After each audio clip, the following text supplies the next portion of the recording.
आज हम लेकर आए हैं सर्कल का part two.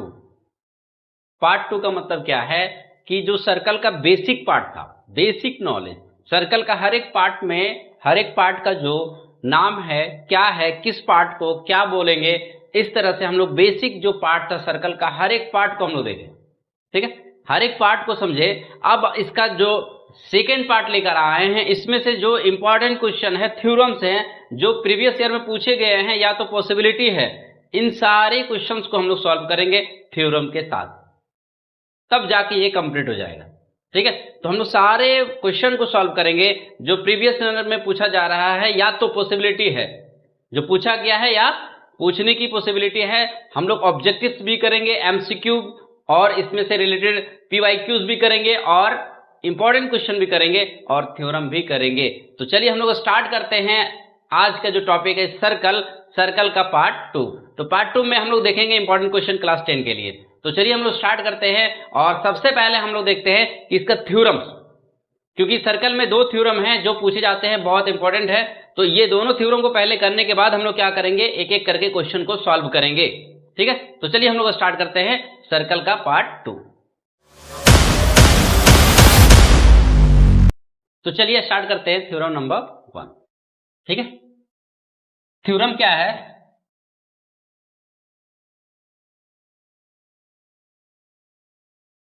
The tangent at any point of a circle is perpendicular to the radius through the point of contact. ठीक, the tangent at any point of a circle, एक circle है जिसमें से एक टेंजेंट है। ठीक है, तो सबसे पहले हम लोग फिगर ड्रॉ करेंगे। ठीक है, ये हो गया सर्कल, सर्कल है और ये एक टेंजेंट है। ये क्या है? एक टेंजेंट है।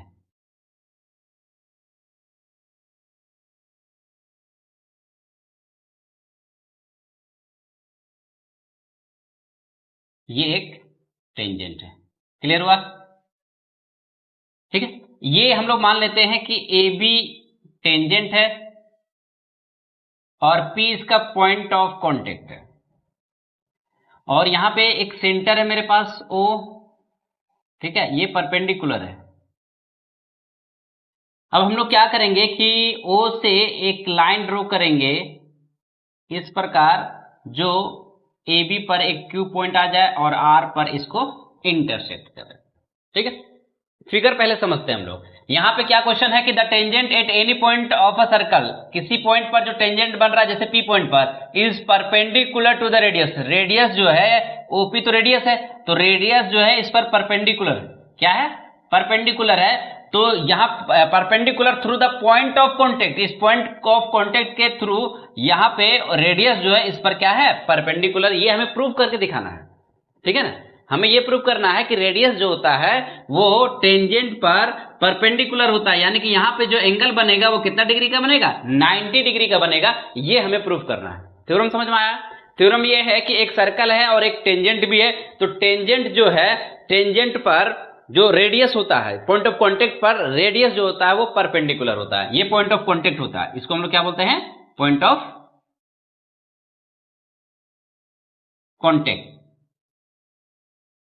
ठीक है, ये पॉइंट ऑफ कांटेक्ट है और इसी को हम लोग क्या बोलते हैं? टेंजेंट। ये क्या होता है? टेंजेंट। ठीक है, और ये ओपी तो रेडियस हमें पता ही है, और यहां पे ओ क्यूब रेडियस नहीं हो सकता क्योंकि सर्कल के एक्सटीरियर पॉइंट हो गया, ये सर्कल से बाहर है, लेकिन ओ आर तो रेडियस है। तो ये हमें प्रूव करके दिखाना है कि ओपी जो है वो ए बी पर परपेंडिकुलर हो, यानी कि यहां पे एंगल कितना बनना चाहिए? 90 डिग्री का एंगल। फिगर समझ में आया? ठीक है, तो चलिए हम लोग शुरू करते हैं, इसको सॉल्व करते हैं। तो गिवन में क्या है? A circle with center O, ठीक है, a tangent AB, a tangent AB through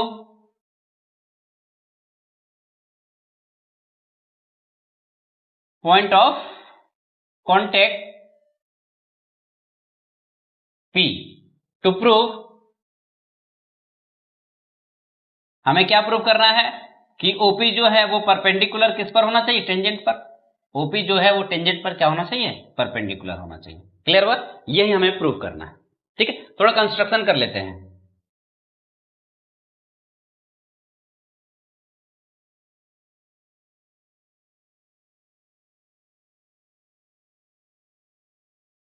take a point Q other than P on AB join OQ। ठीक है, हम लोग क्या किए हैं कि take a point Q, Q एक पॉइंट लिए हैं, किस पर लिए हैं, AB पर। और अदर देन P का मतलब P पहले से था, अदर देन P का मतलब है P तो पहले से था, इसके अलावा एक और पॉइंट ले लिया हम लोग, Q पॉइंट, जो किस पर है, AB पर है। ठीक है, और हम लोग क्या किए, सेंटर से OQ को ज्वाइन कर दिए। यहां तक कोई कंफ्यूजन है क्या? गिवन हम लोग क्या लिखे, एक सेंटर है, सर्कल का एक सेंटर है, ठीक है, और AB उसका टेंजेंट है, और tangent through point of contact P के थ्रू ये टेंजेंट है, यानी कि ये जो लाइन है ये टच कर रहा है P पॉइंट पर, ये टेंजेंट क्या हो गया, P के थ्रू। ठीक है, हमें प्रूव करना था कि OP जो है, OP जो है वो AB पर परपेंडिकुलर होना चाहिए, यानी कि यहाँ का एंगल कितना बनना चाहिए, 90 डिग्री का। हम लोग यही बात यहाँ पे लिखे हैं, कंस्ट्रक्शन में क्या किए हैं, एक पॉइंट लिए हैं क्यूब अदर देन P तो पहले से था, एक और पॉइंट ले लिए क्यूब, किस पर है, AB पर है। ठीक है, ऑन AB। हमें क्या करना, अब क्या किए हम लोग के O और क्यूब को ज्वाइन कर दिए। क्लियर हुआ, यहां तक कोई कंफ्यूजन नहीं? ठीक है, तो चलिए हम लोग प्रूफ करते हैं।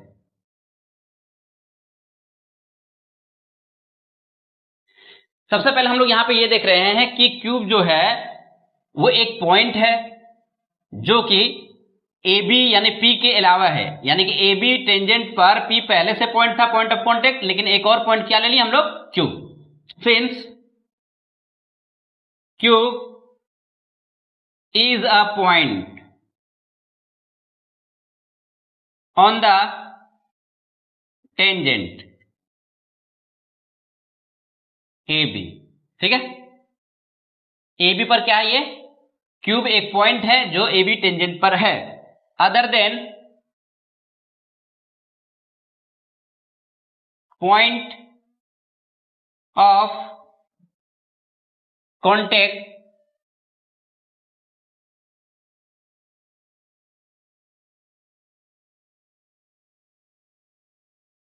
Contact P। ठीक है, ये क्या है, पॉइंट ऑफ कॉन्टेक्ट P। यहां पे ये हम लोग लिखे हैं कि cube is a point on the tangent AB other than point of contact P। ठीक है, P के अलावा एक और पॉइंट हम लोग ले लिए हैं क्यूब को। क्लियर हुआ यहाँ पे? अगर ये क्लियर हुआ, इसका मतलब हुआ कि क्यूब जो है, क्यूब जो पॉइंट है, जो क्यूब पॉइंट है, ये जो पॉइंट हम लोग लिए हैं, ये क्या है कि सर्कल के बाहर रखा हुआ है। पॉइंट जो है क्यूब वो कहां है, सर्कल के बाहर है। तो यही बात लिखेंगे, cube lie outside the circle. ठीक है, क्यूब जो है वो सर्कल के कहां है, बाहर, आउटसाइड है। ठीक है, ये बात समझ में आ गया। अब यहां पे ध्यान देना है कि अगर हम लोग ओ क्यूब जो है, ओ क्यूब जो है, ओ क्यूब को अगर हम लोग क्या कर रहे हैं कि अगर ज्वाइन कर रहे हैं, इसका मतलब है कि ओ क्यूब जो है इंटरसेक्ट कर रहा है सर्कल को R पॉइंट पर। लेट अगर हम लोग ये मान लेते हैं कि ओ क्यूब जो है, ओ क्यूब इंटरसेक्ट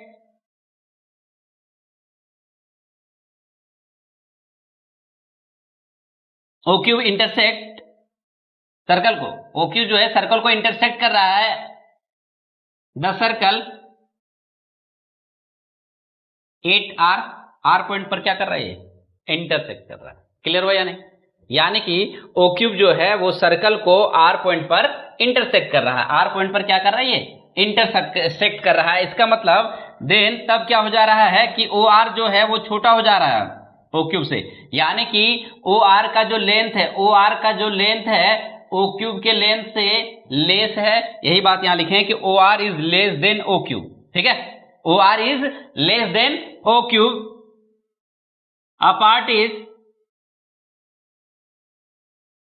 ये जो है इसमें से अगर हम लोग देख रहे हैं कि अपार्ट, अपार्ट का मतलब हुआ कि ये जो टोटल जो पार्ट है उसका एक छोटा जो पार्ट है इससे छोटा ही होगा। A part is less than the whole, a part is less than the whole. यानी कि अगर कोई भी नंबर ले लेते हैं उसका एक छोटा सा पार्ट टोटल से छोटा ही होगा ना, इसलिए इसका मीनिंग यही हुआ कि a पार्ट इज जो एक पार्ट जो एक टुकड़ा जो हुआ इस टोटल होल का, ये कंप्लीट का ही छोटा ही होता है, लेस ही होता है। इसका मतलब हुआ, अब यहां पे ध्यान देना है कि ओ आर जो है, ओ आर वो ओ क्यूब से लेस है, लेकिन ओ आर यहां पे देख रहे हैं कि ओ आर जो है वो किसके इक्वल है, ओपी के इक्वल, क्योंकि ये रेडियस है। और इसी के यहां पे हम लोग ये लिख सकते हैं, इसका मतलब है कि ओपी जो है वो भी लेस होगा ओ क्यूब से, और यहां पे जान रहे हैं कि ओपी और ओ आर दोनों इक्वल है और इक्वल क्यूब है, तो radii of same circle, radii of same circle, कोई confusion, radii of same circle, यानी सेम सर्कल की वजह से ये क्या है, आपस में इक्वल है। इसका मतलब है कि ओपी जो है ओ क्यू से क्या होगा, लेस होगा। क्लियर हुआ। अब यहां पर ध्यान ये रखना है कि अगर ओ क्यूब से लेस है, इसका मतलब है कि शॉर्टेस्ट डिस्टेंस जो होता है वो परपेंडिकुलर डिस्टेंस होता है। शॉर्टेस्ट डिस्टेंस क्या होता है, परपेंडिकुलर डिस्टेंस होता है। ठीक है, इसी को हम लोग यहां पे नोट करते हैं इसको। ठीक है, ये इसको यहां से रिमूव करते हैं।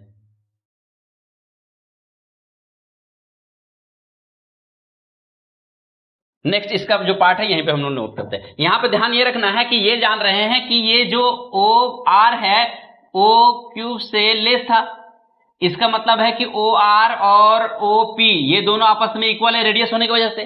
ठीक है, अब यहां पे देखना है कि ओ पी जो है ओ क्यूब से छोटा ही तो है, यानी कि लेस है, इसका मतलब छोटा है। इसका मतलब है कि जो छोटा पार्ट होता है, यानी कि छोटा जो पार्ट होगा, यानी कि स्मॉल जो पार्ट होगा वो लार्जर से क्या होता है, वो परपेंडिकुलर होता है। स्मॉलर पार्ट जो होता है वो परपेंडिकुलर होता है। thus OP is the shortest distance between the point O and the line AB। ध्यान ये रखना है, यहां पे क्या लिखे हम लोग कि OP जो है, OP जो है is the shortest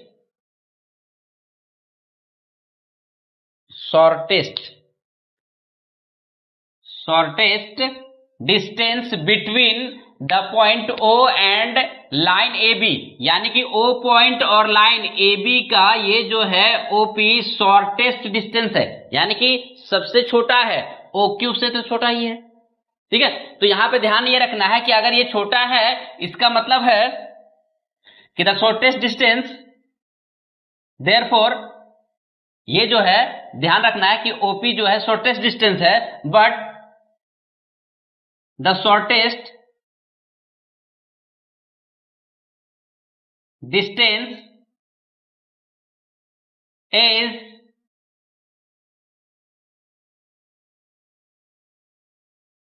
परपेंडिकुलर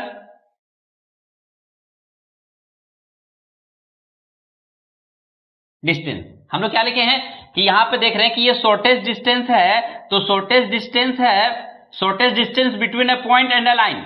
यहां पे देखना है कि shortest distance between a point and a line is the perpendicular distance. तो यहां पे हम लोग लिखे हैं कि but the shortest distance between, यहां पे इसको हम लोग क्या करते हैं, चेंज कर देते हैं, shortest distance between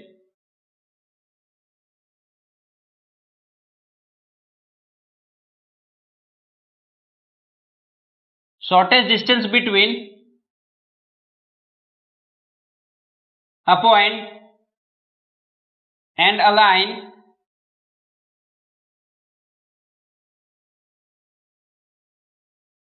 is the perpendicular distance। Clear हुआ। ठीक है, अब यहाँ पे कंस्ट्रक्शन को भी यहाँ पे रिमूव कर देते हैं, कंस्ट्रक्शन को यहाँ से रिमूव कर रहे हैं, ध्यान देखना है, ठीक है। ये दो पॉइंट को समझना है, ये दो लाइन को ही समझना है। यहाँ पे क्या लिखा हुआ है कि दस ओपी इज द, ओपी जो है, OP is the shortest distance between the point O point and the line A B. A B का ये जैसे पॉइंट ओ हो गया ये पॉइंट, और ए बी जो लाइन है इसका शॉर्टेस्ट डिस्टेंस हुआ ना, क्योंकि यहाँ पे ध्यान रखना है ओ से पी का डिस्टेंस, यानी कि ये टेंजेंट का डिस्टेंस ए बी का डिस्टेंस, और ओ से क्यूब का डिस्टेंस ए बी का डिस्टेंस, इन दोनों में से ये तो छोटा था, यही ना लेस है। तो यही बात हम लोग यहाँ पे लिखे हैं कि OP is the shortest distance the point O and the line A, ये छोटा डिस्टेंस हुआ।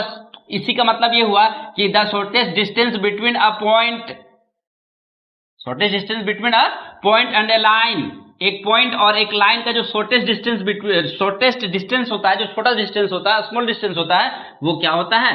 Perpendicular distance. क्या होता है? परपेंडिकुलर डिस्टेंस होता है। इसका मतलब ये हुआ हेंस इस प्रकार कि ओपी जो होगा वो ए बी पर क्या होगा? परपेंडिकुलर होगा। क्लियर हुआ या नहीं? समझ में आया या नहीं? ये क्वेश्चन लैंग्वेज का है, लेकिन ये बहुत इंपॉर्टेंट है, क्योंकि अगर इसका लैंग्वेज बहुत बढ़िया से अगर आप बारीकी से देखें एक एक पार्ट को, तो आसानी से समझ में आने लगेगा। ठीक है, हम लोग यहाँ प्रूफ में क्या किए हैं कि cube is a point on a tangent A B other than point of contact P, यानी कि पी के अलावा एक और पॉइंट लिए हम लोग क्यू को, और क्यूब जो है सर्कल के बाहर है। ये बात लैंग्वेज में लिखे हैं कि Q lie outside the circle. इसका मतलब है अब यहाँ पे क्या कर ले, एक बात ये है कि ये मान लिए हैं, लेट हम लोग क्या एज्यूम कर लिए हैं कि O cube intersect the circle at R. O cube जो है वो सर्कल को आर पॉइंट पर इंटरसेक्ट कर रहा है। देन इसका मतलब ये हुआ कि ओ आर जो होगा वो लेस होगा ओ क्यूब से, क्योंकि ये तो बाहर है सर्कल का। तो यहाँ पे देख रहे हैं कि ओ आर तो रेडियस है, रेडियस जो इससे छोटा ही होगा, स्मॉल ही होगा। और एक बात और हम लोग देखें कि ओ आर है ओपी की इक्वल, इसका मतलब ओपी भी इससे लेस होगा, ओपी भी इससे लेस होगा। ओपी और ओ आर इक्वल था, रीजन ये रेडियस था इसलिए इक्वल था। क्लियर हो यहाँ पे? अब यहाँ पे ये लिखे हैं कि यहाँ पे है कि OP is the shortest distance between point O and the line A B. A B line और ओ के बीच का सबसे नजदीक यानी छोटा डिस्टेंस जो है वो ओपी ही है। ठीक है, बट लेकिन कंडीशन ये आता है कि the shortest distance between a point and a line is perpendicular distance, यानी कि जो छोटा डिस्टेंस होता है वही उसका परपेंडिकुलर होता है। इसका मतलब है कि ओपी ही छोटा है ना, तो इसलिए ओपी किस पर परपेंडिकुलर होगा? एबी पर। क्लियर हुआ? समझ में आया? समझ में आ गया? ठीक है, तो नेक्स्ट हम लोग देखते हैं इसका नेक्स्ट थ्योरम और लास्ट थ्योरम, क्योंकि सर्कल में दो ही थ्योरम है। ठीक है, बहुत इंपॉर्टेंट है। ठीक है, तो चलिए हम लोग शुरू करते हैं क्वेश्चन थ्योरम नंबर 2। तो चलिए हम लोग नेक्स्ट थ्योरम देखते हैं, थ्योरम नंबर 2। बहुत इंपॉर्टेंट है और एग्जाम में ये हमेशा आता है। ठीक है, इसलिए ये बहुत इंपॉर्टेंट है। हम लोग यहां पे देख रहे हैं कि थ्योरम क्या है,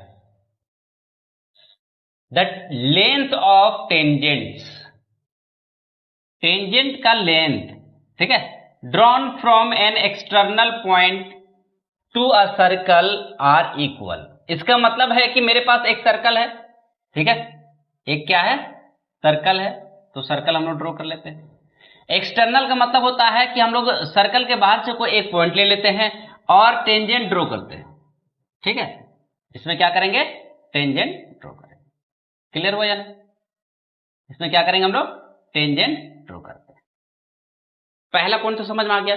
इसमें से अगर हम लोग इसका एक टेंजेंट ड्रॉ कर लेते हैं एक तरह से, ठीक, तो ये मेरा टेंजेंट हो गया। ठीक है, क्लियर हो रहा है या नहीं? तो ये जो टेंजेंट ड्रॉ किए एक्सटर्नल पॉइंट से, या तो हम लोग इस तरह से इसको हम लोग रिप्रेजेंट कर सकते हैं, ए पी क्यू, ये सेंटर है। ठीक है, इसको हम लोग ज्वाइन कर देंगे इस तरह से, ये ओ हो गया, और इसको भी हम लोग ज्वाइन करेंगे। ये फिगर समझ में आ गया? पहले हम लोग ये समझते हैं कि ये क्या बोल रहा है। द लेंथ, लेंथ का मतलब होता है किसका लेंथ? ऑफ टेंजेंट, टेंजेंट का लेंथ। तो ये हो गया टेंजेंट, क्योंकि एक्सटर्नल पॉइंट से हम लोग ड्रॉ किए हैं, तो ये टेंजेंट हो गया, यानी कि एपी और ए क्यूब टेंजेंट है। Drawn from an external point, external point से हम लोग क्या किए? इसको ड्रॉ किए हैं सर्कल पर, तो ये इक्वल होना चाहिए। लेंथ में क्या होना चाहिए? इक्वल होना चाहिए, यानी कि एपी और ए क्यूब का लेंथ आपस में क्या होना चाहिए? इक्वल होना चाहिए। हमें क्या प्रूव करना है कि AP और A क्यूब का लेंथ आपस में इक्वल होना चाहिए, यानी कि ये दोनों आपस में क्या होना चाहिए, इक्वल होना चाहिए। क्लियर हुआ? पहली बात समझ में आया, एक सर्कल है जिसका सेंटर O है, ठीक है, और यहां पे दो टेंजेंट है मेरे पास, AP और A क्यूब दो टेंजेंट है, तो ये दो टेंजेंट आपस में इक्वल होना चाहिए, ये प्रूव करना है हम लोगों को। क्या प्रूव करना है कि ये दोनों का लेंथ आपस में क्या होना चाहिए, इक्वल होना चाहिए। तो सबसे पहले हम लोग गिवन लिख लेते हैं, टू टेंजेंट्स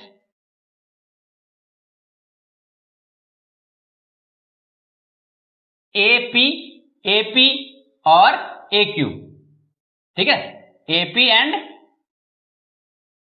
A क्यूब, ठीक है, ये दो टेंजेंट है मेरे पास। दो टेंजेंट क्या है, AP और A क्यूब, एक है AP और एक है A क्यूब, ठीक है। Are drawn from a point A, है ना। ये जो मेरे पास टेंजेंट है AP और A क्यूब कहां से ड्रॉ किए हैं, पॉइंट A से ड्रॉ किए हैं। क्लियर हुआ, समझ में आया? A पॉइंट से दो टेंजेंट हम लोग क्या किए हैं, ड्रॉ किए हैं to a circle with centre O। Given को हम लोग फिर से देखते हैं क्या बोला गया है, ठीक है। हम लोग वही लिखे जो क्वेश्चन में, इसको यहां पे क्वेश्चन में जो दिया हुआ है। जैसे यहां पे गिवन में है कि टू टेंजेंट है, मेरे पास पहले से भी है, जैसे AP और A क्यूब दो टेंजेंट है, ठीक है। ये दो टेंजेंट जो है वो ड्रॉ किया गया है A पॉइंट से, तो A पॉइंट से ड्रॉ किया गया, जो एक्सटर्नल पॉइंट है, बाहर का पॉइंट है, सर्कल से बाहर है ना। टू अ सर्कल, किस पर, सर्कल पर हम लोग ड्रॉ कर रहे हैं जिसका सेंटर क्या है, O है। तो हमें क्या प्रूव करना है, टू प्रूव, हमें यह प्रूव करना है कि AP और A क्यूब का जो लेंथ है वो आपस में इक्वल होना चाहिए। क्लियर हुआ? थोड़ा सा कंस्ट्रक्शन इसमें करना पड़ेगा, ठीक है। कंस्ट्रक्शन हम लोग पहले ही ज्वाइन कर दिए हैं, तो इसी को हम लोग क्या करेंगे, ज्वाइन करेंगे। OP, O cube and OA, इन तीनों को आपस में क्या कर देंगे, ज्वाइन कर देंगे। यहां तक कोई कंफ्यूजन है क्या? अगर कंफ्यूजन नहीं है तो ये बहुत इजी क्वेश्चन, ये थ्योरम है और एग्जाम में भी आता है। ये बेसिक याद रखना है कि हम लोग इसको कैसे प्रूव करेंगे, ठीक है। तो यहां पे देखना है कि हम लोग यहां पे देख रहे हैं कि ये दो ट्रायंगल में डिवाइड हो गया, ठीक है। अब दो ट्रायंगल में डिवाइड हो गया तो इसको हम लोग प्रूव कर लेते हैं। सबसे पहले हम लोग ये जान रहे हैं कि ये जो होता है, ये यहां पे एंगल 90 डिग्री का बन रहा है। रीजन हमें पता होना चाहिए। इससे पहले जो थ्योरम अभी हम देखे थे, थ्योरम नंबर 1, उसमें था कि the radius is perpendicular to the tangent. याद रखना है कि हम लोग ये बात जान रहे हैं,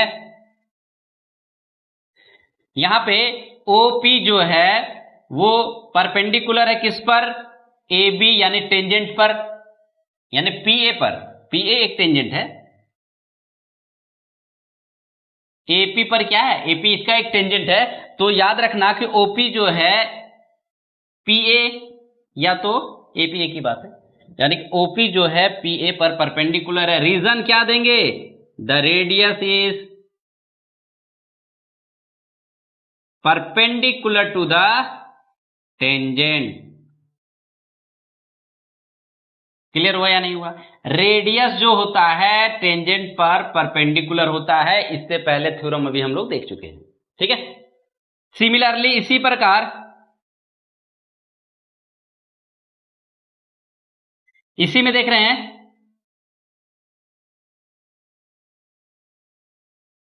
O क्यूब, ये भी परपेंडिकुलर किस पर, क्यूब ए, ठीक है। Same reason, the radius is perpendicular to the tangent. दो पॉइंट समझ में आ गया, ठीक है। अब यहां पे देख रहे हैं कि अगर ये 90 डिग्री का है तो इसका मतलब है कि ये दोनों ट्राइंगल राइट एंगल ट्राइंगल हो गया। तो यही बात यहां पे लिखना है कि इन राइट ट्राइंगल, यहां पे इसको हम सॉल्व करते हैं, ठीक है। In right triangle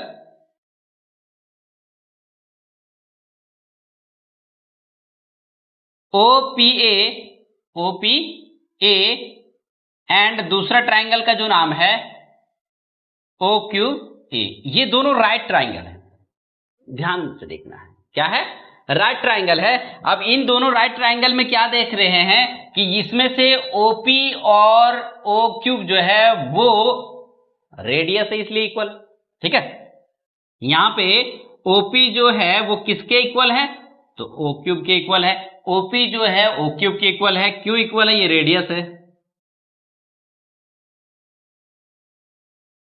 radii of same circle, radii of same circle. अब इस पार्ट को यहां पे हम लोग लिख रहे हैं। ठीक है, सेकेंड कंडीशन क्या था कि इसमें से एक एंगल देख रहे हैं जो 90 डिग्री का एंगल है, यानी कि एंगल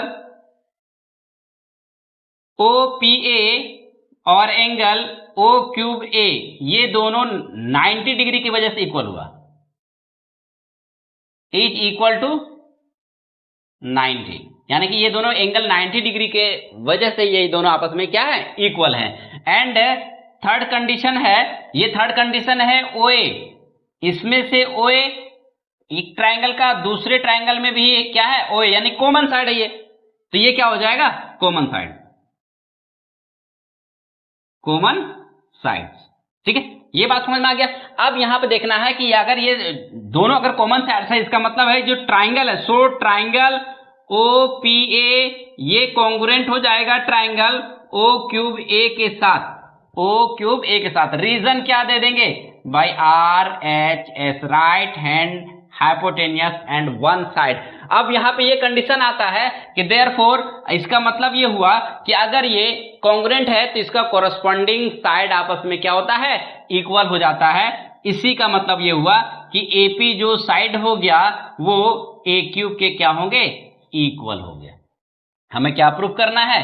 AP जो साइड है किसके इक्वल होना चाहिए? A क्यूब के। ठीक है, ये क्यों इक्वल हुआ? CPCT से।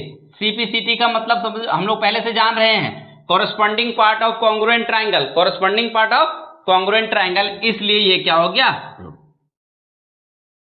कितना इजी था, समझ में आया या नहीं? ठीक है, अब यहां पे कंडीशन ये आता है कि जब भी कोई दो ट्राइंगल हो और राइट एंगल ट्राइंगल हो, और राइट एंगल ट्राइंगल से उसको अगर हम लोग कॉन्ग्रुएंट RHS से अगर कॉन्ग्रुएंट करते हैं तो उसमें से ये कंडीशन ये आता है कि इसका जो राइट एंगल का जो साइड होता है यानी 90 डिग्री का, अगर इसको आप नहीं भी शो कर रहे हैं तब भी ये हाइपोटेनियस और वन साइड से कॉन्ग्रुएंट हो जाएगा, क्योंकि हम लोग पहले ही ये बता दिए हैं कि ये राइट ट्राइंगल है।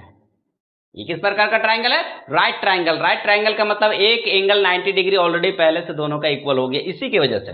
ठीक है, तो ये अगर हम लोग यहां पे शो ना करें तब भी ये थ्योरम को प्रूव कर सकते हैं। कोई कंफ्यूजन? समझ में आया? तो इस तरह से इसको क्या करना है? प्रूव करना है। और ये बहुत इंपॉर्टेंट थ्योरम है और ये थ्योरम एग्जाम में बहुत बार पूछा गया है और पूछे जाते हैं। ठीक है, तो इसको बहुत बेहतरीन तरीके से आपको तैयारी करना है और तैयार करके एग्जाम में, ठीक है। चलिए, तो अब ये क्वेश्चन यानी कि थ्योरम के बाद हम लोग स्टार्ट करेंगे क्वेश्चन, और एक एक क्वेश्चन को हम लोग देखेंगे जो प्रीवियस ईयर में पूछा गया है, या तो पॉसिबिलिटी है कि पूछ सकता है। इंपॉर्टेंट क्वेश्चन को हम लोग करेंगे, जो कि जितना भी हम लोगों के पास समय बचा हुआ है उसको यूज करेंगे। तो चलिए हम लोग क्वेश्चन स्टार्ट करते हैं और क्वेश्चन को हम लोग देखते हैं, थ्योरम को कैसे यूज करेंगे उस क्वेश्चन में, और हम लोग आगे क्वेश्चन को सॉल्व करेंगे। ठीक है, तो चलिए हम लोग स्टार्ट करते हैं।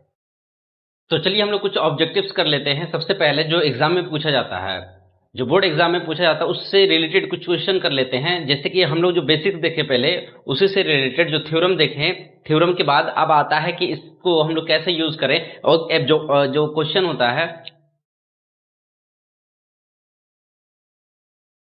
तो चलिए अब हम लोग स्टार्ट करते हैं ऑब्जेक्टिव्स क्वेश्चन। ऑब्जेक्टिव बहुत इंपॉर्टेंट होता है, जो 1 मार्क का क्वेश्चन होता है, जो सीबीएसई में पूछा जा रहा है, और जो बहुत प्रीवियस ईयर में जो पूछा गया है, इससे रिलेटेड कुछ क्वेश्चन कर लेते हैं हम लोग, ताकि कंफ्यूजन ना हो। तो चलिए हम लोग कुछ ऑब्जेक्टिव्स क्वेश्चन भी कर लेते हैं। जैसे हम लोग बेसिक्स देखे सर्कल का, थ्योरम भी देखे हम लोग। ठीक है, तो अब इससे रिलेटेड क्वेश्चन भी देख रहे हैं, ताकि उसमें से कोई भी कंफ्यूजन ना हो। तो हम लोग पहले ऑब्जेक्टिव्स को देखेंगे, ऑब्जेक्टिव्स के बाद उसके से रिलेटेड क्वेश्चन भी देखेंगे कि किस टाइप का क्वेश्चन प्रीवियस ईयर में पूछा जा रहा है या पॉसिबिलिटी है। ठीक है, तो चलिए हम लोग स्टार्ट करते हैं क्वेश्चन नंबर 1 से। यहाँ पे क्या बोला जा रहा है कि एक फिगर दिया हुआ है। ठीक है, एक फिगर गिवन है। In the given figure AB और AC, AB and AC are tangents to a circle with centre हो, जिसका सेंटर क्या है, ओ रेडियस है 8 सेंटीमीटर। अब ये रेडियस हो गया, सेंटर अगर ये है तो ये इसका रेडियस हो जाता है तो 8 सेंटीमीटर हो गया। क्लियर हो या नहीं हुआ? ठीक है। इसके बाद बोला इफ या कंडीशन ये है कि ओ ए का वैल्यू जो है 17 सेंटीमीटर है। ओ ए का वैल्यू कितना है?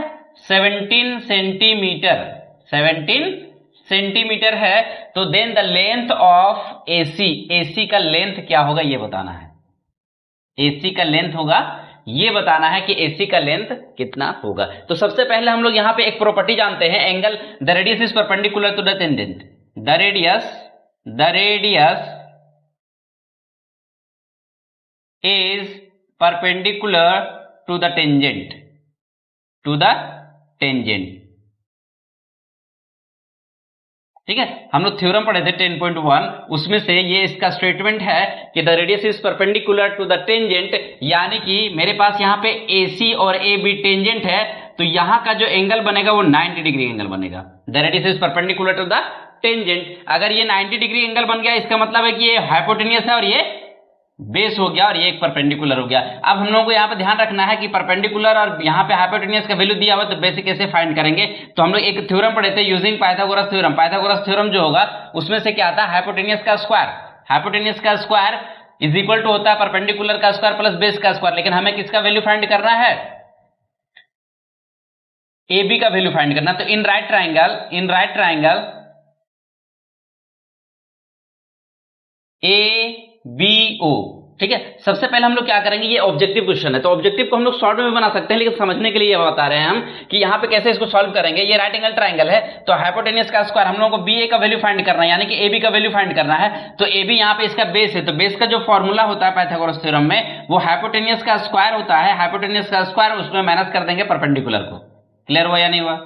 क्लियर हुआ या नहीं? ठीक है, तो इसको हम लोग माइनस कर देंगे। तो यहाँ पे इसका वैल्यू है 17, 17 का स्क्वायर और 8 का स्क्वायर को क्या कर देंगे, माइनस कर देंगे। तो 17 का स्क्वायर क्या हो जाता है, 289, 289, ठीक है, और माइनस 64। अब इसको हम लोग क्या करेंगे, सब्ट्रैक्ट कर देंगे। तो जब सब्ट्रैक्ट करेंगे तो कितना हो जाएगा, ये 5 हो जाएगा और यहाँ पे 2 हो जाएगा। 225 किसका स्क्वायर रूट होता है, 15 का। तो ये 15 सेंटीमीटर क्या हो गया, यहाँ पे इसका वैल्यू, किसका, AB का वैल्यू। हमें फाइंड क्या करना है, AB का वैल्यू। तो AB का वैल्यू गिवन है, ध्यान ये रखना है कि AB का वैल्यू हम लोग कितना ले आए, 15 सेंटीमीटर। हमें किसका वैल्यू फाइंड करना है, AC का, और AC किसके इक्वल हो जाता है, AB। रीजन, क्योंकि याद रखना एक्सटेरियर, एक्सटर्नल पॉइंट से सर्कल पर जो दो टेंजेंट ड्रॉ करते हैं वो दोनों आपस में क्या होता है, इक्वल होता है। इसलिए AC का वैल्यू कितना हो जाएगा, 15 सेंटीमीटर। तो ये हो जाएगा इसका रिजल्ट। क्लियर हुआ या नहीं हुआ, समझ में आ रहा है या नहीं, कंफ्यूजन नहीं है? कैसे हम लोग सॉल्व करेंगे, तो सबसे पहले हम इस राइट एंगल ट्राइंगल के बारे में देख रहे हैं। तो इसमें से इसका वैल्यू यानी कि AB का वैल्यू फाइंड किए 15 सेंटीमीटर, तो ये भी 15 सेंटीमीटर हो जाएगा। रीजन, क्योंकि एक्सटर्नल पॉइंट से इस पर हम लोग टेंजेंट ड्रॉ कर रहे हैं सर्कल पर, तो दोनों का लेंथ आपस में इक्वल होता है। थ्योरम नंबर 2, क्योंकि सर्कल में हम लोग थ्योरम यही पढ़े थे। क्लियर हुआ? थ्योरम अगर समझ में आ गया है तो ये आसानी से बन सकता है ऑब्जेक्टिव क्वेश्चन। समझ में आ गया? नेक्स्ट क्वेश्चन हम लोग देखते हैं क्या बोल रहा है। नेक्स्ट क्वेश्चन है कि इन the given figure O is the centre of the circle, AO is the diameter. AO क्या है, ये डायमीटर है, ठीक है, ये क्या है, इसका डायमीटर है। तो हमें ये प्रूव करके दिखाना है कि BAT का वैल्यू क्या होगा। BAT यानी कि BAT, ये जो एक्सटीरियर एंगल है, ये जो एंगल है, इसका वैल्यू कितना होगा। ठीक है, तो सबसे पहले हम लोग क्या करेंगे कि इसमें से इसका अगर प्रॉपर्टी पता है तो ये एक लाइन में बनेगा। अगर प्रॉपर्टी पता है तो कैसे, यानी कि ध्यान ये रखना है कि एंगल इन अल्टरनेट सेगमेंट,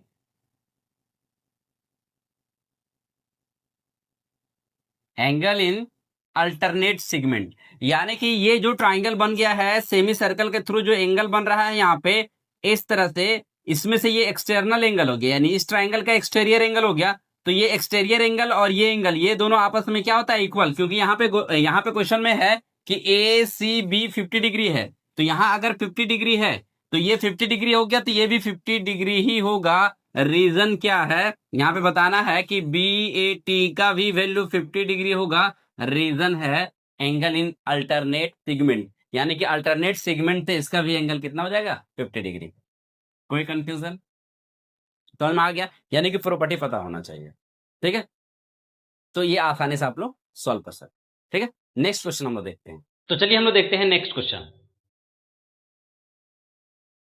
इसमें क्या है, in the given figure O is the center of a circle, P cube is a chord, P cube जो है वो chord है, P cube क्या है, chord है, और PT जो है वो टेंजेंट है, PT ये जो है वो ये लाइन है, ये क्या है, टेंजेंट है। ठीक है, और यहां पे बोला है कि एंगल PO क्यूब सेंटर पर जो एंगल बन रहा है वो कितना डिग्री का एंगल बन रहा है, 70 डिग्री एंगल बन रहा है। क्लियर हुआ?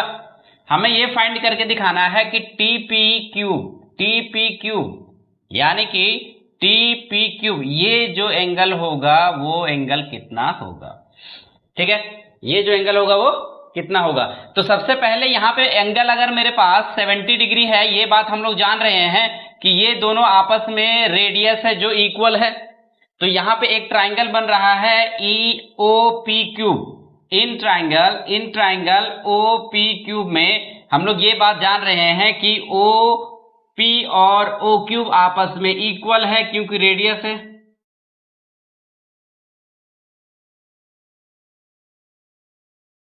Radii of same circle. तो हम लोग यहां पे एक प्रॉपर्टी जान रहे हैं क्लास 9 में कि अगर दो साइड आपस में किसी ट्राइंगल का इक्वल है तो उसका ऑपोजिट एंगल भी क्या हो जाएगा, इक्वल हो जाएगा। इसका ऑपोजिट एंगल हो जाएगा OP क्यूब इक्वल हो जाएगा O क्यूब P की। ठीक है, angle opposite to equal sides are equal. ठीक है, यहां पे अगर दो साइड आपस में इक्वल है किसी ट्राइंगल का तो उसका ऑपोजिट एंगल जो होगा, ये साइड का ये एंगल ऑपोजिट होता है, इस साइड का ऑपोजिट एंगल ये होता है। ये दोनों जो ऑपोजिट एंगल हैं वो आपस में क्या हो जाएंगे, इक्वल हो जाएंगे। ठीक है, अब यहां पे ध्यान देना है कि ये दोनों आपस इक्वल हो गया तो यहां पे 3 एंगल बन रहा है, इन तीनों का सम कितना हो जाएगा, 180। Angle sum properties of triangle से, तो यहां पे एंगल मेरे पास है कि OP क्यूब और plus angle O cube P और प्लस एंगल होता है PO क्यूब, इन तीनों का सम होता है 180 डिग्री। ठीक है, angle sum properties of triangle, angle sum properties of triangle, angle sum properties of triangle से ये क्या हो जाएगा, 180 डिग्री एंगल। अब ये दोनों आपस में इक्वल है, इन दोनों को अगर हम लोग एंगल, इन दोनों एंगल को अगर कुछ मान लेते हैं, जैसे दो एंगल आपस में इक्वल है तो इन दोनों एंगल को अगर हम लोग x मान लेते हैं, इन दोनों एंगल को क्या मान लेते हैं, x। तो इन दोनों एंगल को अगर हम लोग x मान लेते हैं तो याद रखना कि ये भी एंगल x है और ये भी x हो गया। अब यहां पे क्या करेंगे, इसी को हम लोग सॉल्व करेंगे। दोनों एंगल x है, x प्लस x हो गया और प्लस में इस एंगल को हम लोग 70, यहाँ पे गिवन दिया हुआ 70, ये 180 डिग्री हो गया। यहाँ पे 70 माइनस करेंगे, 2 टाइम एंगल x हो गया और यहाँ 180 में से कितना माइनस कर देंगे, 70 में, तो 110 बच जाएगा, 2x। देयरफॉर x का वैल्यू यहाँ पे क्या आ जाएगा, 110 में से 110 में 2 से डिवाइड कर देंगे तो ये 5 2 जा 10, ठीक है, और 5 2 जा 10, 55 डिग्री, 55 डिग्री किसका वैल्यू हो जाएगा, इन दोनों का वैल्यू हो जाएगा 55। अब हम लोगों को जो फाइंड करना है एंगल, वो एंगल क्या है, तो यहां पे ध्यान ये रखना है कि उसको कैसे हम लोग फाइंड करेंगे। ठीक है, तो मेरे पास ये एंगल जो फाइंड करना था TP क्यूब, तो TP क्यूब फाइंड करने के लिए यहां पे क्या करेंगे कि एंगल द रेडियस, यहां पे ध्यान रखना है कि OPT ये एंगल, इसका वैल्यू 90 डिग्री है। अब इसका वैल्यू 90 कैसे है, the radius is perpendicular to the tangent, the radius is perpendicular to the tangent. ठीक है, the radius is perpendicular to the tangent, इसके वजह से एंगल OPT जो है वो कितना डिग्री एंगल बनता है, 90 डिग्री का। ये कंफ्यूजन है क्या, समझ में आ रहा है या नहीं? हम यहां पे समझाने की कोशिश कर रहे हैं, डायरेक्ट अगर समझ में आने के बाद डायरेक्ट बन जाता है, ये कैसे हम आगे समझाते हैं। तो इसका वैल्यू में से क्या करेंगे, एंगल यहां पे OP क्यूब को माइनस कर देंगे, ये एंगल OP क्यूब को क्या करेंगे, माइनस कर देंगे। तो 90 में से 55 को अगर माइनस कर देते हैं तो ये एंगल 5 हो जाएगा और 8 में से 5 3 35 डिग्री एंगल हो जाएगा। क्लियर हुआ, एंगल कितना हो जाएगा, 35, यानी कि 35 डिग्री का एंगल क्या हो जाएगा इसका आंसर। ठीक, अगर यहाँ पे ध्यान ये रखना है कि अगर हम लोगों को कैसे पता चलेगा कि हम इसको स्पीड में बनाए, डायरेक्ट बनाए, तो यहाँ पे ध्यान ये रखना है कि मेरे पास यहाँ पे एक एंगल कितना है 70 डिग्री का, दोनों एंगल आपस में क्या है, इक्वल है। क्लियर हुआ? अब ये दोनों एंगल इक्वल है, इसका मतलब 70 180 में माइनस कर देंगे तो मेरे पास क्या बचता है 110, और 110 में से अगर 2 से डिवाइड कर देंगे तो मेरा ये जो एंगल आ जाता है 55, 90 में 55 माइनस करेंगे क्या हो जाएगा 35। क्लियर हुआ? समझ में आया या नहीं? कोई कंफ्यूजन? तो इस तरह से इसको हम लोग क्या करेंगे, सॉल्व करेंगे। चलिए नेक्स्ट क्वेश्चन हम लोग देख लेते हैं। ठीक है, इसमें क्या यहां पे क्वेश्चन बोला गया है कि इन the given figure if angle AOD ये एंगल जो है वो 135 डिग्री का एंगल है, तो देन BOC पूछ रहा है, एंगल BOC। तो ये BOC ये जो एंगल है इसके बारे में क्या हम लोग फाइंड कर सकते हैं, कैसे? तो ये ध्यान रखना है, हम लोग एक थ्योरम पढ़े थे और क्वेश्चन जो हम लोग है एक्सरसाइज में NCERT में भी बहुत सारा क्वेश्चन इससे रिलेटेड क्वेश्चन पढ़े थे कि यहाँ पे जो एंगल होता है अपोजिट एंगल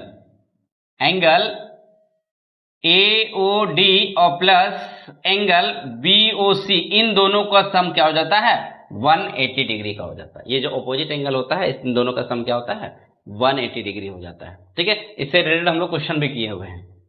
ठीक, तो अब यहाँ पे इन दोनों का सम 180 हो जाता है, तो हम लोग क्या करेंगे, इसमें से इसका वैल्यू को माइनस कर देंगे, तो AOD दिया हुआ 135 डिग्री। ठीक है, तो हम लोग एंगल BOC आसानी से क्या कर सकते हैं, इसको फाइंड कर सकते हैं। कैसे? तो एंगल BOC में 180 में से कितना माइनस करेंगे 135 का। ठीक है, तो ये 5 हो गया और 7 में से 3 2, तो कितना हो जाएगा 25।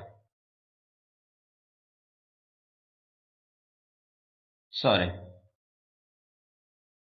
आसानी से फाइंड कर सकते हैं। 180 में 135 माइनस करेंगे तो 10 में से 5 को माइनस करेंगे तो 5 हो जाएगा, 7 में से 3 क्या हो जाएगा 4, यानी कि एंगल कितना आ जाएगा 45 डिग्री का। तो ये 45 डिग्री किसका वैल्यू हो जाएगा? क्लियर हुआ? तो ये क्वेश्चन ध्यान रखना है, इस तरह का फिगर होता है तो इसका जो अपोजिट एंगल होता है वो इक्वल होता है। रीजन क्या है इसको हम लोग क्वेश्चन से समझेंगे, एक और क्वेश्चन इसको समझेंगे, और ये ध्यान रखना है कि इसका अपोजिट, ये क्वेश्चन हम लोग जो बनाए थे उसमें से इसको प्रूव भी किए थे कि ये दोनों एंगल का सम कितना होता है 180 डिग्री। क्लियर हुआ? समझ में आ गया? तो नेक्स्ट क्वेश्चन हम लोग करते हैं इसी तरह से, इसका ऑब्जेक्टिव क्वेश्चन, और हम लोग कोशिश करेंगे कि जो पॉसिबिलिटी है एग्जाम में उस टाइप का क्वेश्चन भी हम लोग बनाएं और जो पूछा गया इस टाइप का क्वेश्चन भी हम लोग सॉल्व करेंगे। ठीक है, तो नेक्स्ट हम लोग क्वेश्चन देखते हैं आगे क्या होता है। नेक्स्ट क्वेश्चन हम लोग देखते हैं कि नेक्स्ट क्वेश्चन में क्या है। In the given figure PA and PB are two tangents, PA और PB क्या है, दो टेंजेंट्स हैं, to the circle will with centre O, जिसका सेंटर क्या है O है। ठीक है, इफ APB का जो वैल्यू है 60 डिग्री है, देन हमें फाइंड करना है OAB इसका वैल्यू फाइंड करना है। क्लियर हुआ? अब यहां पे ध्यान ये रखना है कि मेरे पास ये जो है 60 डिग्री है, और ये बात हम लोग पहले से जानते हैं, जो थ्योरम हम लोग पढ़े थे यहाँ पे, जो थ्योरम सर्कल का था उसमें था कि एक्सटीरियर पॉइंट से अगर हम लोग टेंजेंट ड्रॉ करते हैं सर्कल पर तो वो दोनों आपस में क्या हो जाता है इक्वल। इसका मतलब ये दोनों आपस में क्या है इक्वल है। इसका मतलब है कि इन ट्राइंगल, एक ट्राइंगल बन रहा है कौन PAB, इन ट्राइंगल PAB, इस ट्राइंगल में हम लोग देख रहे हैं कि ये दोनों साइड जो है PA और PB ये दोनों क्या है tangent. The tangent drawn from point P point से टेंजेंट ड्रॉ है, इसलिए ये दोनों आपस में क्या है इक्वल है। अगर दो साइड आपस में इक्वल होता है तो इसका जो कॉरस्पॉन्डिंग एंगल है वो दोनों आपस में क्या हो जाता है इक्वल, यानी कि ऑपोजिट एंगल जो होता है वो दोनों आपस में क्या हो जाता है इक्वल हो जाता है। क्लियर हुआ या नहीं? इसका मतलब ये हुआ कि एंगल PAB इक्वल हो जाएगा एंगल PBA के इक्वल हो जाएगा। ठीक है, इसका प्रॉपर्टी हम लोग जान रहे हैं, इसका जो थ्योरम था कि angle opposite to equal sides are equal, angle opposite to equal sides are equal है ना। अगर यहां पे देख रहे हैं कि दो साइड किसी ट्राइंगल का इक्वल होता है तो उसका ऑपोजिट एंगल भी क्या होता है इक्वल होता है। अब इन दोनों एंगल को हम लोग कुछ मान लेते हैं, जैसे यहाँ पे कोई लेटर ले लेते हैं x डिग्री मान लेते हैं, ये x डिग्री है तो ये भी क्या हो जाएगा x, यहाँ पे क्या मान लेते हैं x डिग्री। क्लियर हुआ या नहीं? अब यहाँ पे ध्यान ये रखना है कि इन ट्राइंगल, यही ट्राइंगल में तीनों एंगल का सम कितना हो जाएगा 180, angle PAB plus angle PBA और प्लस एंगल APB, इन सब का वैल्यू हो जाएगा 180 degree. Angle sum properties of triangle, angle sum property of triangle. Clear हुआ? अब यहां पे तीनों एंगल में से इसका वैल्यू x मान लिया हम लोग, ये भी x डिग्री है और प्लस में इसका वैल्यू 60 डिग्री है, 180 हो गया। यहां पे 2 टाइम x आ गया, यहां पे 180 में से कितना माइनस करेंगे 60 डिग्री को। क्लियर हो रहा है या नहीं? अब यहां पे 60 डिग्री को माइनस कर देंगे तो यहां पे रिजल्ट कितना आ जाएगा, 60 माइनस करेंगे तो 120। यहां पे 2 टाइम x है, अब x से यहां पे 2 से डिवाइड कर देंगे तो यहां पे वैल्यू आ जाएगा 60 डिग्री। इसका मतलब क्या हो गया कि यहां पे जो x का वैल्यू है वो 60 डिग्री आ गया। x का वैल्यू कितना आ गया 60 डिग्री। क्लियर हुआ? x का वैल्यू यहां पे आ रहा है 60 डिग्री, इसका मतलब हो गया यहां पे 60, ये भी 60। क्लियर हुआ? अब यहां पे ध्यान ये रखना है कि यहां पे जो एंगल है इसका एंगल कैसे फाइंड करेंगे, तो OAP जो है, एंगल OAP ये 90 डिग्री का एंगल होता है, ये 90 डिग्री का एंगल होता है। रीजन, यहां पे रीजन जानते हैं हम लोग कि the radius is perpendicular to the tangent, the radius is perpendicular to the tangent. ठीक है, इसलिए होता है। ठीक है, अब आगे हम लोग देखते हैं इसको। अब यहां पे हम लोगों को वैल्यू फाइंड करना है OAB, एंगल OAB का वैल्यू फाइंड करना है और OAP का वैल्यू 90 डिग्री हुआ, माइनस इसमें से ये एंगल माइनस कर देंगे PAB का, एंगल PAB जिसका वैल्यू अभी हम लोग लाए हैं 60 डिग्री। तो 90 में से अगर 60 को माइनस कर देते हैं तो कितना बच जाता है 30 डिग्री। क्लियर हुआ? समझ में आया या नहीं? कोई कंफ्यूजन? क्लियर हो रहा है या नहीं हो रहा? ठीक है, ये बात समझ में आ गई। तो नेक्स्ट क्वेश्चन हम लोग देखते हैं। नेक्स्ट क्या है, in the given figure O is the centre of the circle, AB जो है, AB ये टेंजेंट है सर्कल का, एट पॉइंट P के थ्रू ये टेंजेंट है। ठीक है, अब यहां पे बोल रहा है कि AP क्यूब का वैल्यू, AP क्यूब का वैल्यू, AP क्यूब ये जो वैल्यू दिया हुआ 58 डिग्री है, 58 डिग्री है। तो हमें ये फाइंड करके दिखाना है कि इस एंगल का वैल्यू क्या होगा P क्यूब B का, P क्यूब B का, यानी ये एंगल हमें फाइंड करना है। क्लियर हुआ? फिगर को ध्यान से देखना है, फिगर अगर समझ में आ गया तो ये क्वेश्चन आसानी से बन जाएगा। कैसे बनेगा वो देखें। सबसे पहले हम लोग क्या करेंगे, यहां पे ध्यान रखना है। अब यहां पे देख रहे हैं कि ये जो एंगल होता है, ये जो एंगल होता है वो 90 डिग्री का एंगल होता है। ठीक है, रीजन क्या देंगे वो ध्यान से देखना है। यहां पे रीजन देंगे कि angle cube PR, angle cube PR ये 90 डिग्री का एंगल हुआ। कितना डिग्री एंगल हुआ 90 डिग्री का। रीजन क्या दे देंगे, ये ध्यान रखना है कि यहां पे जो angle in the semicircle is right angle, angle in the semicircle is right angle, angle in the semicircle is right angle, right angle. Clear हुआ? Angle in the semicircle यानी semicircle के द्वारा जो angle बनता है circle के किसी भी पॉइंट पर वो कितना डिग्री का एंगल बनता है 90 डिग्री का। पहला पॉइंट समझ में आ गया? क्लियर हुआ? ये बात समझ में आई या नहीं? अब यहां पे एक और हम लोग प्रॉपर्टी जानते हैं, एक थ्योरम। ये तो 90 डिग्री आ गया, हमें फाइंड करना है इसका वैल्यू, लेकिन ये जो वैल्यू होता है एंगल, यहां पे ध्यान ये रखना है कि P क्यूब RP या तो PR क्यूब का वैल्यू हम लोग कैसे फाइंड करेंगे।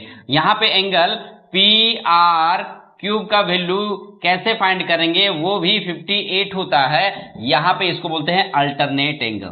ठीक है, तो ये जो होता है angle in alternate segment, angle in alternate segment की वजह से ये दोनों आपस में क्या होता है इक्वल होता है।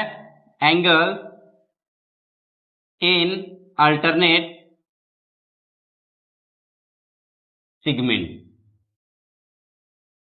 ठीक है, ये हमेशा याद रखना है, एंगल इन अल्टरनेट सेगमेंट। एक क्वेश्चन इससे रिलेटेड हमेशा ऑब्जेक्टिव पूछा जाता है, तो ये बहुत इंपॉर्टेंट होता है। याद रखना है कि एंगल इन अल्टरनेट सेगमेंट से ये 58 है, तो ये भी कितना आ गया 58। अब मेरे पास इस ट्राइंगल में P क्यूब R में देख रहे हैं कि 2 एंगल मिल गया, तो तीसरा आसानी से हम लोग क्या कर सकते हैं फाइंड कर सकते हैं। तो in triangle P cube R, ठीक है, इस ट्राइंगल में angle P cube R plus angle P R cube और plus angle cube P R, इन सब का सम होता है 180। रीजन देते हैं angle sum property of triangle.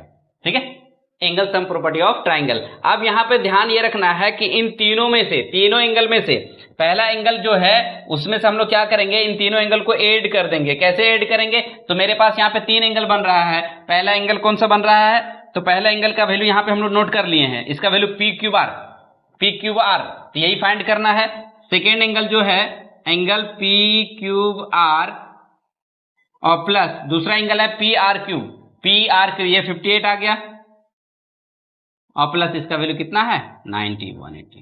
Clear हुआ। अब यहां पे ध्यान रखना है, इन दोनों का सम कर देंगे तो एंगल यहां पे मेरे पास बच जाएगा पी क्यूब आर का वैल्यू फाइंड करेंगे तो 180 में माइनस करना पड़ेगा, इन दोनों का सम होता है 148। अब इसको सब्ट्रैक्ट करेंगे तो मेरे पास वैल्यू बच जाता है 32 degree.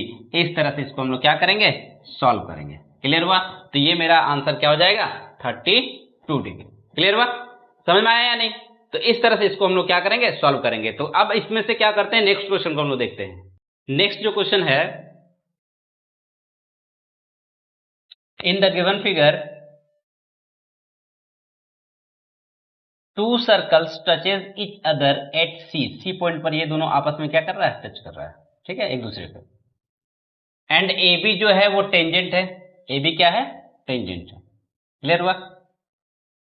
To both the circles, दोनों सर्कल्स पर ये टेंजेंट है।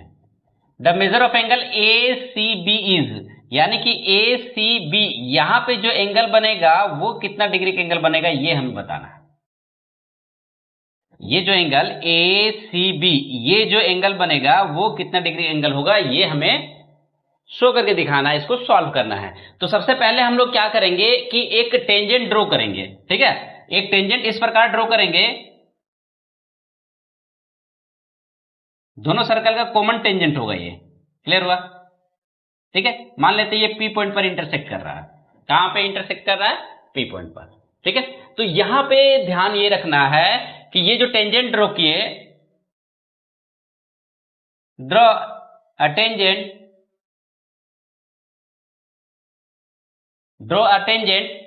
टू द सर्कल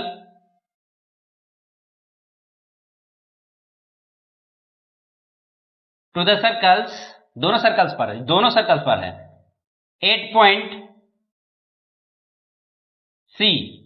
ठीक है, सी पर हम लोग क्या किए, एक टेंजेंट ड्रॉ किए। लेकिन ये ध्यान ये रखना है कि ये ए बी पर किस पॉइंट पर मिल रहा है, यहां पे लिखेंगे कि meet A B at P, यानी कि पी पॉइंट पर ये क्या कर रहा है, ए बी पर मिल रहा है, यानी कि इस पॉइंट पर। ठीक है, ये बात समझ में आ गया।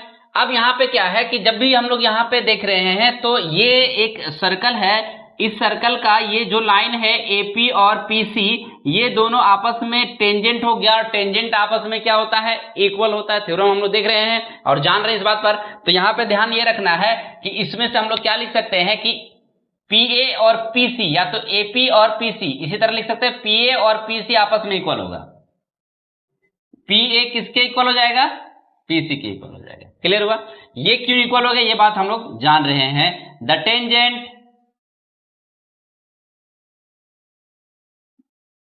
From P.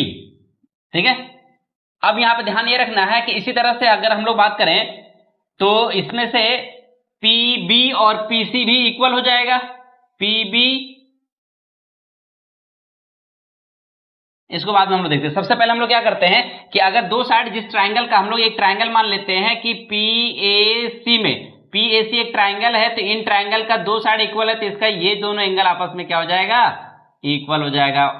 ऑपोजिट एंगल क्या होता है, इक्वल हो जाता है। क्लियर हो या नहीं। यानी कि एंगल यहां पे है पीएसी, वो इक्वल हो जाएगा एंगल पीसीए के इक्वल हो जाएगा। ठीक है, क्यों इक्वल होगा, angle opposite to equal side सारे इक्वल। ठीक है, समझ में आया या नहीं। अब यहां पे ये रीजन भी बता सकते हैं कि ये इक्वल क्यों हुआ, एंगल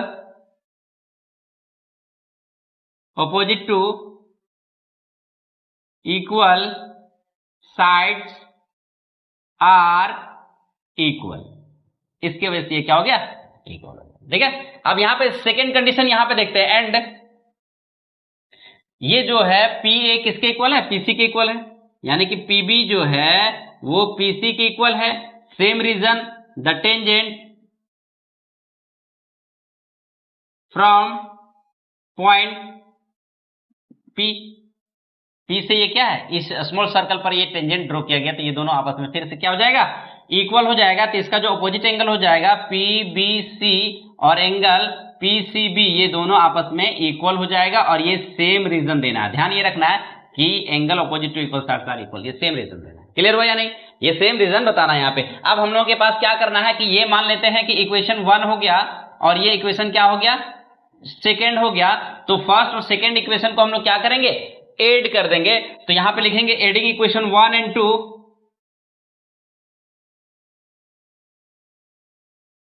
लेफ्ट साइड के साथ इक्वल होता है और राइट साइड के साथ ऐड होता है। तो लेफ्ट साइड में यहां पे देख रहे हैं कि इसका एंगल है एंगल PAC, इसका लेफ्ट साइड का एंगल है एंगल PBC। क्लियर हुआ, और राइट साइड में इसका एंगल है PCA और प्लस में एंगल क्या है, PCB। ये दोनों एंगल पर ध्यान रखना। ठीक है, लेफ्ट साइड का एंगल लेफ्ट साइड में लिखे हैं और राइट साइड का राइट साइड में, दोनों को हम लोग क्या कर रहे हैं, ऐड कर रहे हैं। अब यहां पे ध्यान ये रखना है कि इसमें से हम लोग देख रहे हैं कि एंगल PAC और PAC और PBC, इन दोनों को हम लोग लेफ्ट साइड रखे हैं और राइट साइड में PCA और PCB, इन दोनों का सम एंगल क्या हो जाएगा, ACB। ये क्या हो जाएगा, एंगल ACB।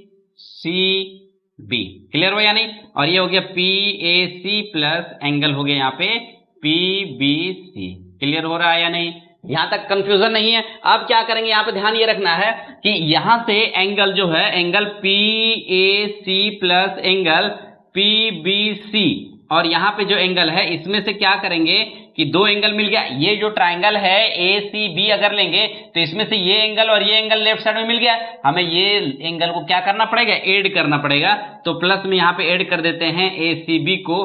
अगर लेफ्ट साइड में ऐड किए हैं तो राइट साइड में भी हम लोगों को क्या करना पड़ेगा, ऐड करना पड़ेगा, और यहां पे पहले से था ACB। क्लियर हुआ या नहीं, यहां तक कंफ्यूजन नहीं है। अगर नहीं है तो यहां पे देख रहे हैं कि इन तीनों का जो सम होगा, ये ट्राइंगल ACB का ही एंगल है ना, तीनों एंगल का सम कितना हो जाएगा, 180 डिग्री, और ये 2 टाइम एंगल कितना हो जाएगा, ACB। क्लियर हुआ या नहीं। अब यहां से 2 से इसको हम लोग रिमूव करेंगे तो कितना डिग्री हो जाएगा, 90 डिग्री। यानी कि अगर हम लोग बात करें तो मेरा जो एंगल हो गया रिक्वायर्ड, वो हो गया एंगल ACB, और जिसका वैल्यू कितना हो गया, 90 डिग्री। कोई कंफ्यूजन, समझ में आ रहा है, क्लियर हो या नहीं। तो यहां पे एंगल कितना डिग्री का बन जाएगा, 90 डिग्री। कितना डिग्री बनेगा, 90 डिग्री का। तो ऑप्शन क्या हो जाएगा, सी।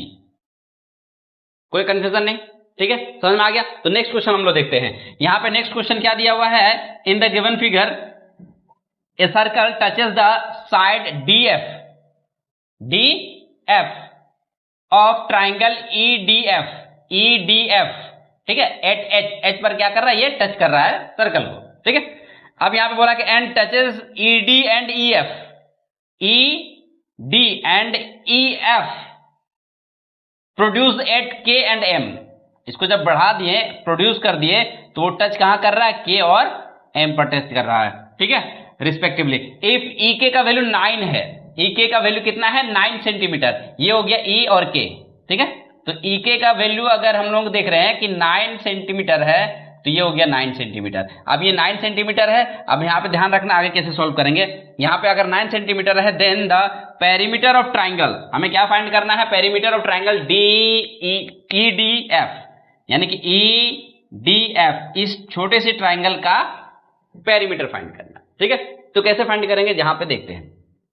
सबसे पहला कंडीशन, पहला यहां पे दिया हुआ था कि EK का वैल्यू दिया गिवन में क्या है कि EK का वैल्यू क्या है, तो EK का वैल्यू दिया हुआ 9 सेंटीमीटर, और EK किसके इक्वल है, तो यहां पे EM के इक्वल है।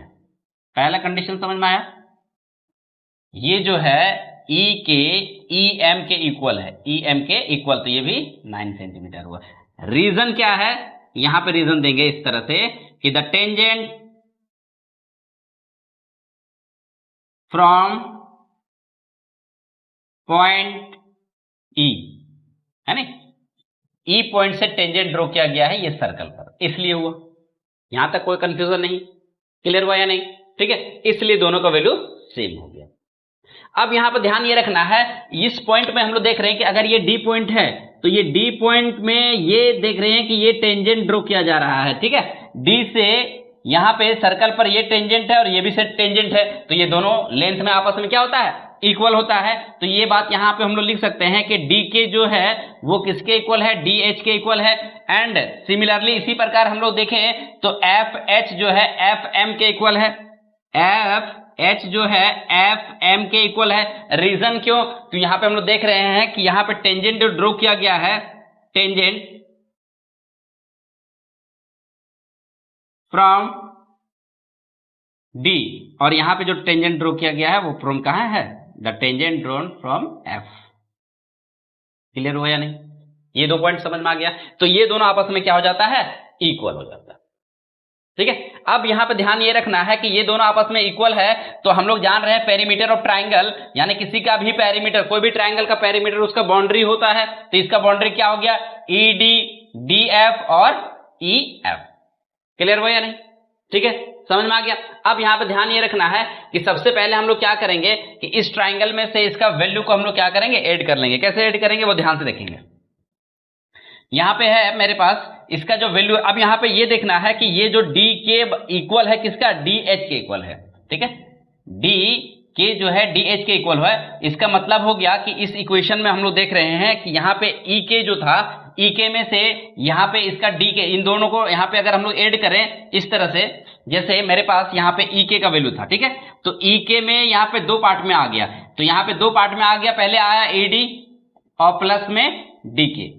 क्लियर हुआ या नहीं? ये दो पार्ट में आ गया। अब दो पार्ट में आ गया तो ये बात हम लोग ये बात भी जान रहे हैं यहां पे कि ई डी जो है ई डी, क्लियर हुआ, और इसमें से हम लोग लिख सकते हैं डी एच, डी के स्थान पे क्या लिख सकते हैं, डी एच।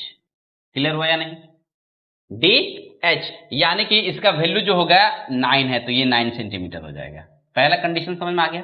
सेकंड, ये इक्वेशन हम लोग मान लेते हैं। सेकंड कंडीशन में हम लोग क्या करेंगे, इसी तरह से ये बात जान रहे हैं कि ई एम का जो वैल्यू है, ई एम का जो वैल्यू है 9 सेंटीमीटर है, और ई एम जो है E F plus F M में दो पार्ट में डिवाइड है। ठीक है, ये बात समझ में आ रहा है या नहीं? अब यहां पे देख रहे हैं कि ई एम जो है यानी ई एफ और प्लस एफ एम किसके, एफ एच के इक्वल है, एफ एच के इक्वल है, तो इसका भी 9 सेंटीमीटर, तो ये भी 9 सेंटीमीटर होगा। ये दोनों पॉइंट समझ में आया या नहीं यार? दोनों पॉइंट समझ में आया या नहीं? ठीक है, अगर ये दोनों पॉइंट समझ में आ गया तो इसमें से हम लोग क्या करेंगे, ध्यान ये रखना है कि जो ट्राइंगल होता है उसमें से हम लोग क्या करेंगे, इन दोनों को ऐड करेंगे। तो जैसे ई एफ और एफ है, ई एफ ई डी और डी एच, ठीक है, तो हम लोग क्या करेंगे, ये सबको ऐड कर देंगे। तो पेरीमीटर ऑफ ट्राइंगल क्या होता है, पेरीमीटर जो होता है किसी का बाउंड्री होता है, तो यहां पे हम लोग बाउंड्री क्या करेंगे, यहां पे ध्यान ये रखना है कि ट्राइंगल जो है मेरे पास, वो ट्राइंगल क्या है, E D plus D F plus E F, ठीक है, ये इसका पेरीमीटर होता है। ठीक है, समझ में आ रहा है या नहीं? अब यहां पे देखना है कि ये इसका पेरीमीटर, इस ट्राइंगल का जो पेरीमीटर है, पेरीमीटर को पी से रिप्रेजेंट कर रहे हैं, तो इसका जो पेरीमीटर है उसमें ई डी, अब देखना है कि ई डी और यहां पे डी एच, तो यहां पे लिखेंगे ई डी और प्लस में डी एफ, दो पार्ट में है डी एफ, ये जो डी एफ है ये दो पार्ट में, डी एफ दो पार्ट में है ना, डी एच और एच एफ, तो यहां पे लिखेंगे हम लोग D H plus F H और प्लस में ये क्या है, ई एफ। क्लियर हुआ या नहीं हुआ? क्लियर हुआ या नहीं हुआ? और हम लोग देख रहे हैं फ्रॉम इक्वेशन 1 में कि ई डी और डी एच इन दोनों का सम कितना है, 9 सेंटीमीटर। क्लियर हुआ? प्लस यहां पे देख रहे हैं कि एफ एच, इक्वेशन 2 में एफ एच और ई एफ इन दोनों का सम कितना है, 9 सेंटीमीटर, और दोनों मिलकर कितना बन गया, 18 सेंटीमीटर। तो पेरीमीटर ऑफ ट्राइंगल कितना हो जाएगा, 18 सेंटीमीटर। इस तरह से हम लोग क्या करेंगे, इसको सॉल्व करेंगे। क्लियर हुआ? समझ में आ गया? तो नेक्स्ट क्वेश्चन हम लोग देखते हैं। तो चलिए हम लोग देखते हैं इस क्वेश्चन को कैसे सॉल्व करेंगे। यहां पे क्वेश्चन क्या दिया हुआ है, क्वाड्रिलेटरल एबीसीडी, ठीक है, is drawn to circumscribing a circle, जो फिगर में दिया हुआ है, ठीक है, ये जो एक क्वाड्रिलेटरल है ABCD, ठीक है, इसके अंदर एक सर्कल है। क्लियर हुआ? ये बात समझ में आ गई या नहीं? अब ध्यान ये रखना है कि ये अगर एक सर्कल है तो हमें ये प्रूव करके दिखाना है कि AB और CD का जो सम होगा, AB प्लस ऑपोजिट साइड का जो सम होगा वो आपस में क्या होना चाहिए? इक्वल होना चाहिए। ये क्वाड्रिलेटरल का ऑपोजिट साइड का जो सम होगा वो आपस में क्या होगा? इक्वल होगा। ये क्लियर हुआ? समझ में आ गया नहीं? कैसे हम लोग प्रूव करेंगे? तो सबसे पहले मेरे पास क्या क्या गिवन है ये बात हम लोग जान रहे हैं, ठीक है। तो गिवन में है ABCD इज अ क्वाड्रिलेटरल, ठीक है। ABCD क्या है? ये एक क्वाड्रिलेटरल है। पहली बात तो समझ में आ गया, ठीक है। अब यहां पे ध्यान रखना है कि ये जो क्वाड्रिलेटरल है इसका जो साइड है AB, BC, CD और AD, ये जो है सर्कल को P, Q, R और S पॉइंट पर टच कर रहा है। ये बात तो समझ में आ गया, ठीक है। तो यही बात हम लिखेंगे, sides AB, BC, CD and DA are touches the circle at P, Q, R and S, ठीक है, respectively.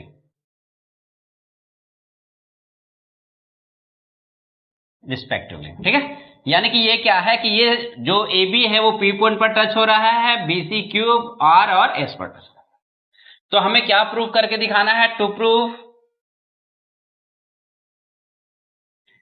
AB plus CD equal हो जाएगा AD प्लस BC की। ये हमें प्रूव करके दिखाना है, ठीक है। ये बात तो समझ में आ गया।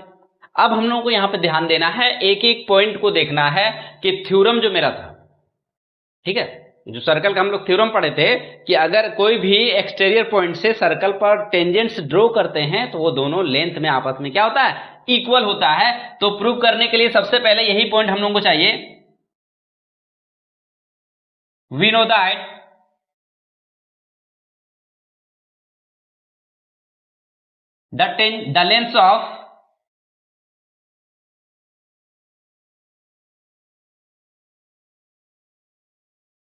the length of tangents drawn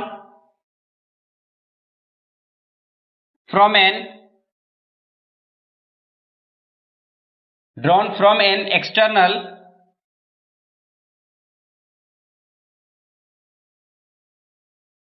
exterior point of a circle are equal। पहली बात समझ में आ गई। यहां पे है कि हमें ये जान रहे हैं, पहले से हम लोगों को पता है कि जो थ्योरम था हम लोगों के पास, जो सर्कल का हम लोग जो थ्योरम पढ़े थे उसमें क्या है कि अगर कोई भी एक्सटीरियर पॉइंट से सर्कल पर कोई लाइन ड्रॉ करते हैं, जो टेंजेंट ड्रॉ करते हैं, वो लेंथ में आपस में क्या होता है? इक्वल होता है। The length of tangents from an exterior point of a circle are equal in length. तो लेंथ हम लोग पहले यूज किए हैं, ठीक है। ये बात समझ में आ गया। अगर ये समझ में आ गया, इसका मतलब ये हुआ कि यहां पे AP इक्वल हो जाएगा AS के, ठीक है। ये एक्सटीरियर पॉइंट हो गया, ये एक टेंजेंट ड्रॉ है, ठीक है, और इधर से ये टेंजेंट ड्रॉ है, यानी कि ये एक टेंजेंट हो गया और एक टेंजेंट हो गया। तो ये जो टेंजेंट है ये सर्कल पर ड्रॉ हो जा रहा है A पॉइंट के थ्रू, वो दोनों आपस में क्या हो जाएगा? इक्वल हो जाएगा। यही बात लिखना है, टेंजेंट्स फ्रॉम A, ठीक है। A पॉइंट से ये टेंजेंट ड्रॉ किया जा रहा है। क्लियर हुआ? सेकेंड कंडीशन में हम लोग देखेंगे कि यहां पे देख रहे हैं कि BQ और यहां पे BP, तो यहां पे लिखेंगे कि BP इक्वल हो जाएगा BQ के, सेम रीजन, और पॉइंट क्या हो जाएगा? B, ठीक है। थर्ड कंडीशन हम लोग देख रहे हैं कि CR जो है, CR वो किसके इक्वल हो जाएगा? CQ के इक्वल हो जाएगा। सेम प्रोसेस लेकिन सी पॉइंट से थ्रू किया जा रहा है। एंड थर्ड यानी कि लास्ट कंडीशन है कि डी आर जो है वो डी एस के इक्वल है। रीजन क्या दे देंगे हम लोग, ये डी पॉइंट से टेंजेंट ड्रॉ रहा है। ये कोई कंफ्यूजन है क्या? यहां पे इक्वेशन हम लोग अगर 1 मान लेते हैं, इस इक्वेशन को 2 मान लेते हैं, इससे अगर हम लोग 3 इक्वेशन मान लेते हैं और ये अगर 4 है, कोई भी कंफ्यूजन? ठीक है, अगर नहीं है तो क्या करेंगे, ये सारे इक्वेशन को ऐड कर देंगे। Adding equation 1 2 3 and 4। ठीक है, इन सबको अगर हम लोग ऐड कर देते हैं तो इसका लेफ्ट साइड को लेफ्ट साइड ही ऐड करेंगे और राइट साइड इक्वल के लेफ्ट साइड को लेफ्ट साइड के साथ ऐड करेंगे और राइट साइड को राइट साइड के साथ ऐड करेंगे। यानी कि पहला है AP plus BP plus CR plus DR. Clear हुआ? राइट साइड में क्या है, एएस, ठीक है, प्लस बी क्यूब और प्लस सी क्यूब और लास्ट में क्या है, डीएस। ये कोई कंफ्यूजन है? समझ में आ रहा है या नहीं? अगर समझ में आ रहा है तो आगे हम लोग देखेंगे। यहां पे क्या देख रहे हैं कि एपी है, ठीक है, एपी प्लस बीपी है और प्लस में यहां देख रहे हैं कि सी आर है, सी आर और डी आर, तो C R plus D R equal के राइट साइड में हम लोग देख रहे हैं यहां पे है ए एस, तो यहां पे ए एस है तो ए एस लिखेंगे यहां पे, प्लस ये जो डी एस है, एस को हम लोग पहले ले आएंगे तो डी एस को अरेंज करेंगे, प्लस यहां पे है B cube C cube, B cube plus C cube. Clear हुआ? यहां अगर ये क्लियर हुआ तो आगे हम लोग देखते हैं। यहां पे एपी प्लस बीपी इन दोनों का सम क्या हो जाएगा, एबी, प्लस सीआर और डीआर इन दोनों का सम क्या हो जाएगा, सीडी। क्लियर हुआ? और यहां पे देख रहे हैं कि एएस और डीएस इन दोनों का सम क्या हो जाएगा, एडी।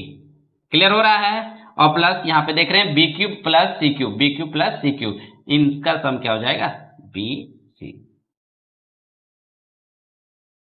कोई कंफ्यूजन? क्लियर हुआ? समझ में आया या नहीं? ये क्वेश्चन में कोई कंफ्यूजन नहीं है? क्लियर हो गया? ठीक है, चलिए हम लोग नेक्स्ट क्वेश्चन को देखते हैं। तो चलिए हम लोग देखते हैं नेक्स्ट क्वेश्चन। नेक्स्ट क्वेश्चन क्या है, prove that the parallelogram circumscribing a circle is rhombus. हमें क्या प्रूव करना है, रोम्बस। ठीक है, तो यहां पे पहले फिगर ड्रॉ करते हैं हम लोग। ठीक है, अब ध्यान ये रखना है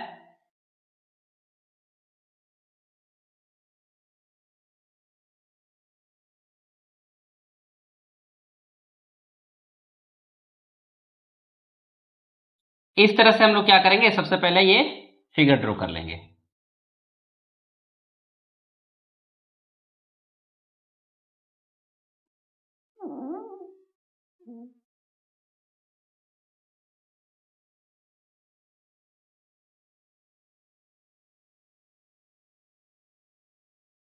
क्लियर हुआ? अब यहां पे देख रहे हैं कि ये ए बी सी और डी है जो पॉइंट पी पर इंटरसेक्ट कर रहा है, क्यू पर इंटरसेक्ट कर रहा है, आर पर और एस। क्लियर हुआ या नहीं? ये फिगर समझ में आया या नहीं? ठीक है, ये अगर मेरा सेंटर है। क्लियर हुआ? अब यहां पे ध्यान ये रखना है कि यहां पे गिवन में हम लोगों के पास क्या है कि मेरे पास एक सर्कल है, यानी कि A B C is a parallelogram. ठीक है, ये एक पैरेललोग्राम है और सर्कल को सर्कमस्क्राइब कर रहा है, यानी सर्कल को क्या कर रहा है, सर्कमस्क्राइबिंग। ठीक है, ये समझ में आया?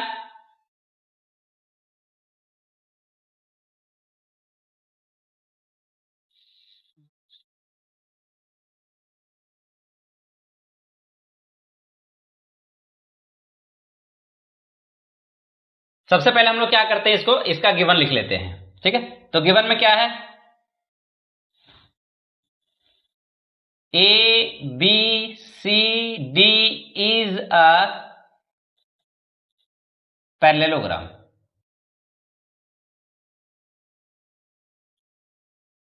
ये क्या है, parallelogram. circumscribing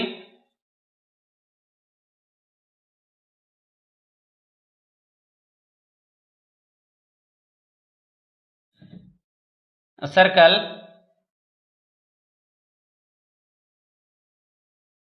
with center O। ठीक है, तो हमें क्या प्रूव करना है? To prove ABCD is a rhombus. हमें क्या प्रूव करना है? ABCD क्या होना चाहिए? रोम्बस। हमें क्या प्रूव करना है? ABCD क्या होना चाहिए? रोम्बस। ठीक है, ये बात समझ में आई? यानी ये ABCD क्या होना चाहिए? रोम्बस। अब हम लोग यहां पे देख रहे हैं, इससे पहले जो हम लोग क्वेश्चन किए हुए थे उसमें से क्या देखे थे कि कभी भी एक्सटर्नल पॉइंट से अगर लाइन ड्रॉ करते हैं, यानी सर्कल पर टेंजेंट ड्रॉ करते हैं, तो टेंजेंट का जो लेंथ होता है वो आपस में क्या होता है? इक्वल होता है। क्लियर हुआ या नहीं? तो यहां पे यही बात लिखेंगे प्रूफ में, we know that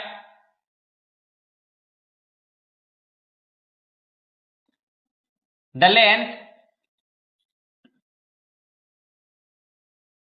of tangents drawn an exterior point of a circle are equal। ठीक है, यानी कि जो हम लोग थ्योरम पढ़े थे, थ्योरम जो है उसी का स्टेटमेंट हम लोगों को याद होना चाहिए। ठीक है, तो थ्योरम का स्टेटमेंट अगर याद है तो हम लोग हर क्वेश्चन को सॉल्व कर सकते हैं इसमें से, ये इजी तरीके से बन जाएगा सारा क्वेश्चन। अब यहाँ पे हम लोग क्या देख रहे हैं कि ये इसका स्टेटमेंट का ये मतलब हुआ कि एक्सटीरियर पॉइंट से अगर हम लोग टेंजेंट ड्रॉ करते हैं तो उसका लेंथ आपस में इक्वल होता है। इसका मीनिंग ये हुआ, तो यहाँ पे AP जो है वो किसके इक्वल हो जाएगा? तो यहाँ पे AS के इक्वल हो जाएगा। ठीक है, ये क्यों इक्वल हुआ? Tangent from A। ठीक है, इक्वेशन हम लोग 1 मान लेते हैं। इसी तरह से हम लोग देख रहे हैं इसमें से अगर B से हम लोग टेंजेंट ड्रॉ कर रहे हैं तो BP B क्यूब के इक्वल हो जाएगा, BP B क्यूब के इक्वल हो जाएगा। सेम B पॉइंट से टेंजेंट ड्रॉ किया गया है। ठीक है, इक्वेशन इसको हम लोग सेकंड मान लेंगे। थर्ड कंडीशन क्या है? तो हम लोग C पॉइंट से देख रहे हैं तो CR इक्वल हो जाएगा CQ के। ठीक है, यहां पे ध्यान देना है कि C पॉइंट से इक्वेशन 3 मान लेंगे। इसी तरह से लास्ट जो पॉइंट है वहां पे हम लोग देखेंगे कि यहाँ पे DR जो है वो किसके इक्वल हो जा रहा है? तो DS के इक्वल हो रहा है, और D पॉइंट से हम लोग टेंजेंट ड्रॉ कर रहे हैं। कोई कंफ्यूजन? ये बात तो पता ही है, जिस पॉइंट से हम लोग टेंजेंट ड्रॉ करेंगे उसका लेंथ आपस में क्या होगा? इक्वल होगा। अब यहाँ पे ये सारे इक्वेशन को ऐड कर रहे हैं, adding equation first, second, third and fourth. ठीक है, सारे इक्वेशन को ऐड कर दे रहे हैं। तो क्या रिजल्ट आ रहा है ये देखते हैं हम लोग सबसे पहले। ठीक है, चलिए अब हम लोग ऐड करते हैं। तो लेफ्ट साइड याद रखना कि इन दोनों का लेफ्ट साइड को लेफ्ट साइड के साथ ऐड करेंगे और राइट साइड को राइट साइड के साथ ऐड करेंगे। तो यहां पे है AP plus BP plus CR plus DR। Clear हुआ? इक्वल में है AS plus B cube plus C cube और प्लस में DS। इसको एक और हम लोग अरेंज कर लेंगे, जैसे AP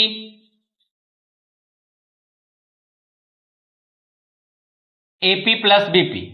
ठीक है, AB के इक्वल हो जाएगा।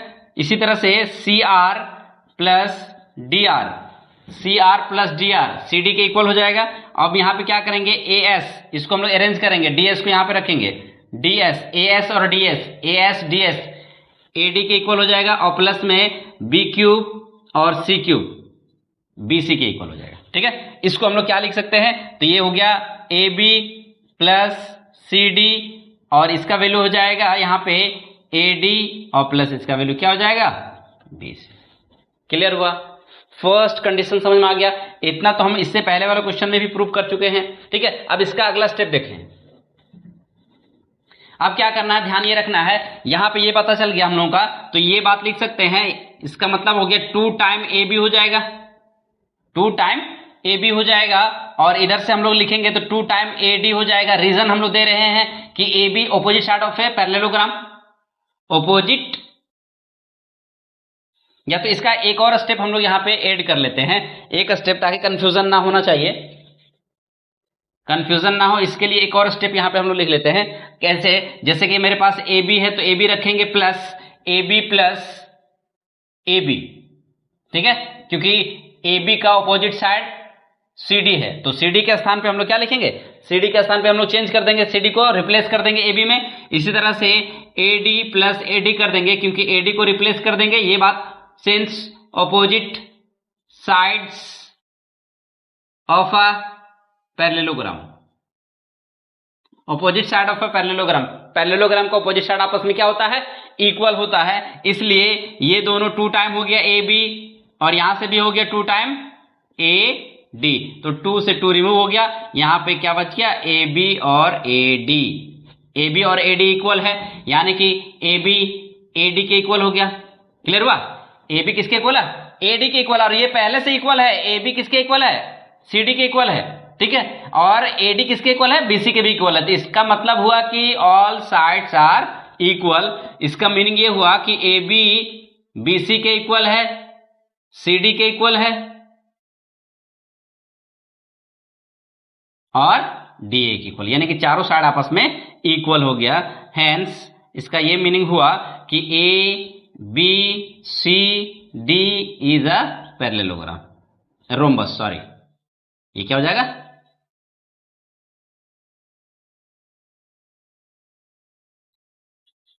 इस तरह से हम लोग क्या करना है? इसको प्रूफ करना है। कोई भी कंफ्यूजन? क्लियर हुआ? समझ में आया या नहीं?